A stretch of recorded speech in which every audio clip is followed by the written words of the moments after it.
Selamat berjumpa kembali Bapak Ibu, Saudara-saudari, umat beriman terkasih dalam Tuhan. Salam sehat berlimpah berkat.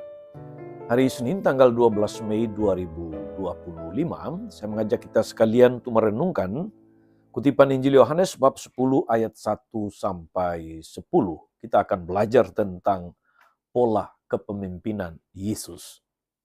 Kita dengarkan sabda Tuhan dalam nama Bapa dan Putra dan Roh Kudus. Amin.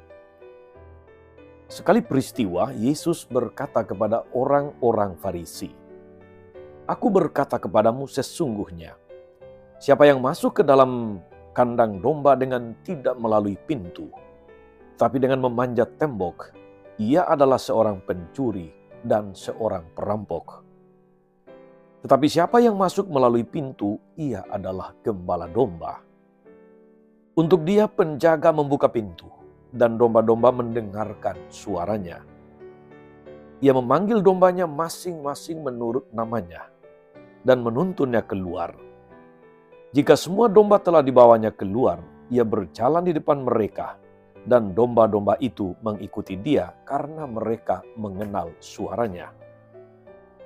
Tetapi seorang asing pasti tidak mereka ikuti, malah mereka lari daripadanya, karena suara orang asing itu tidak mereka kenal." Itulah yang dikatakan Yesus dalam perumpamaan kepada mereka, tetapi mereka tidak mengerti apa maknanya. Dia berkata demikian kepada mereka. Maka kata Yesus sekali lagi, "Aku berkata kepadamu, sesungguhnya akulah pintu kepada domba-domba itu. Semua orang yang datang sebelum aku adalah pencuri dan perampok. Dan domba-domba itu tidak mendengarkan mereka. Akulah pintu. Barang siapa masuk melalui aku, ia akan selamat. Ia akan masuk dan keluar dan menemukan padang rumput. Pencuri datang hanya untuk mencuri, membunuh, dan membinasakan. Aku datang supaya mereka mempunyai hidup dan mempunyainya dalam segala kelimpahan." Demikianlah sabda Tuhan. Bapak Ibu Saudari-saudara umat beriman terkasih dalam Tuhan. Dalam pengantar tadi saya katakan bahwa dalam renungan hari ini kita akan belajar pola kepemimpinan Yesus. Aku datang supaya mereka mempunyai hidup dan mempunyainya dalam segala kelimpahan. Saudari-saudara terkasih, panggilan kepemimpinan yang sejati itu harus merujuk kepada Yesus, Sang Gembala Baik. Selama 3 tahun masa karyanya, Yesus menampilkan sebuah pola kepemimpinan yang sangat berbeda dari banyak pemimpin agama kala itu atau pada masa itu.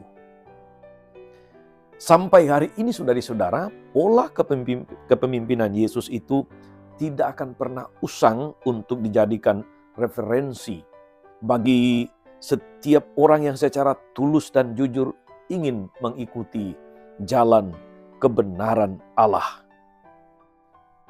Kepemimpinan yang arahnya sekedar untuk kepentingan pribadi dan bukan untuk kepentingan ilahi akan menjadikan siapapun pemimpinnya atau siapapun yang dipimpinnya itu sebagai objek untuk meraih keuntungan.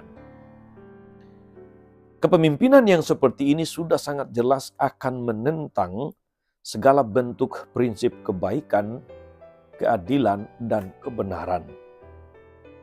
Inilah yang oleh Yesus disebut sebagai pencuri. Pencuri datang hanya untuk mencuri dan membunuh dan membinasakan.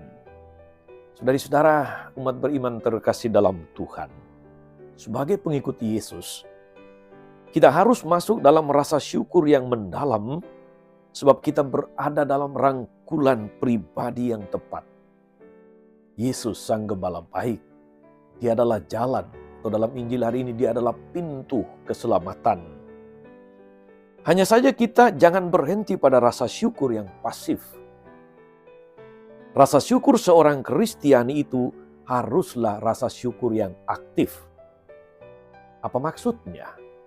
Maksudnya adalah sebuah rasa syukur yang menggerakkan kita untuk memiliki kerinduan agar hati kudusnya menjiwai hati manusiawi kita.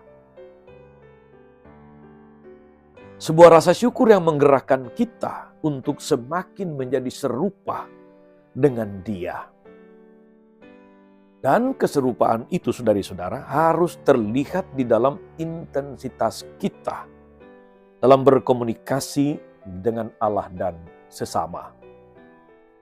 Keserupaan itu yang harus terlihat di dalam pola pikir, dalam prinsip-prinsip yang kita anut, kita hayati di dalam kesaksian hidup kita. Saudari dan saudara, umat beriman terkasih dalam Tuhan, Yesus sebagai gembala, Dia adalah pemimpin sejati. Dia datang untuk menyelamatkan semua domba tanpa mencari keuntungan, tanpa membeda-bedakan. Semua domba itu dituntun untuk menemukan padang rumput. Dia menuntun semua orang kepada kehidupan dan keselamatan, dan karena itu, sekali lagi, dalam bagian akhir kutipan Injil hari ini, Yesus tegaskan, "Aku datang supaya mereka mempunyai hidup dan mempunyainya dalam segala kelimpahan." Mari kita belajar, saudari-saudara, pola kepemimpinan Yesus, kepemimpinan sebagai gembala yang senantiasa memberi yang terbaik, yang melindungi, yang menyelamatkan, yang senantiasa tidak mengorbankan, yang tidak menghukum tetapi merangkul semua. Itulah pola kepemimpinan Yesus yang sekaligus juga menjadi teladan atau rujukan, referensi bagi kita di dalam segala macam tahapan kehidupan kita. Entah sebagai pemimpin dalam arti karena pemimpin sebagai jabatan-jabatan formal, atau sebagai pemimpin dalam keluarga, pemimpin dalam lingkungan-lingkungan yang kecil seperti basis, wilayah, lingkungan, stasi, paroki, atau juga pemimpin dalam arti di tempat kerja kita masing-masing. Moga-moga kita terinspirasi untuk menjadi pemimpin yang senantiasa meniru pola kepemimpinan Yesus Sang Gembala Baik. Sebagai pola kepemimpinan yang layak untuk diteladani, dicontoh, hendaknya kita senantiasa memikirkan apa yang terbaik untuk mereka yang kita pimpin. Membawa mereka kepada jalan kebenaran dan tidak menjadikan mereka sebagai objek.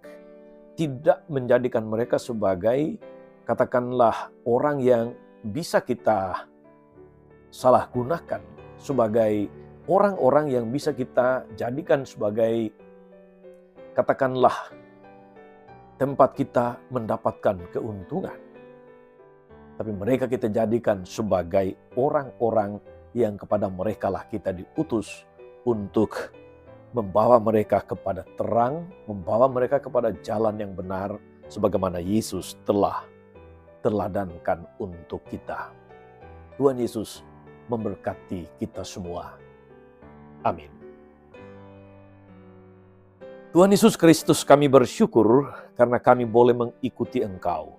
Karena kami boleh memiliki Engkau sebagai gembala yang baik, yang senantiasa memberi yang terbaik, memberikan jalan, memberikan hidup, menganugerahkan keselamatan kepada kami.